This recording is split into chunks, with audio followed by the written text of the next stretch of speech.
অবশ্যই রেলমন্ত্রী যদি ওটা যদি পাবলিশ করেন যে নতুন করে রেল লাইনটা হবে তো হবে, এটা অসুবিধা কি আছে? এটা দেখুন মানুষের সুবিধার জন্য হচ্ছে। রেলমন্ত্রীর কতটুকু আমি এখানে মানে লাভ আছে আমি বুঝতে পারছি না, কিন্তু এখানে মানুষের লাভ আছে এটা আমি বলবো। কেননা বিভিন্ন মানুষ এখানে, বিশেষ করে হিঙ্গলগঞ্জে বিশেষ করে শিক্ষিত মানে সমাজটা আমাদের বেশি, যুব সমাজে শিক্ষিত মানে যে মাস্টার মশাই বলেন, স্কুল টিচার থেকে শুরু করে ডক্টর, মানে অধিরভাগ আমাদের এখানে বেশি।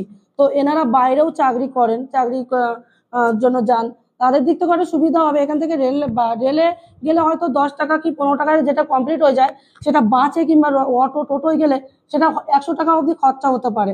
তাই সেখানে যদি কম বেনিফিটে কম খরচায় যদি ওনাদের যদি যাতায়াতটা হয়ে যান, ওনাদের সুবিধাটা এবং ওনাদের গন্তব্য স্থানে যদি পৌঁছাতে পারেন, এটা তো ওনাদের জন্যই লাভজনক আমার মনে হয়।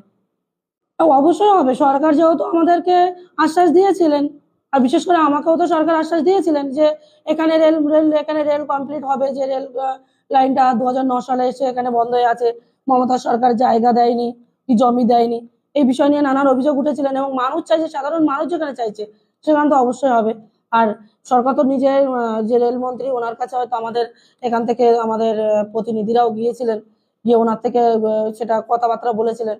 এবং আমরা এখানে একটা যে যে এখানে যে রেল লাইনটা হবে কোন সাইড থেকে হবে সেটা একটা ম্যাপ করতে হয়, সেটা করা এখনো হয়নি, কমপ্লিট হয়নি। অবশ্যই যে একটা লিস্ট পাবলিশ হয়েছে বলে এই নয় যে আমাদের হাসনাবাদ শামশেরনগর রেল লাইন হবে না, অবশ্যই হবে।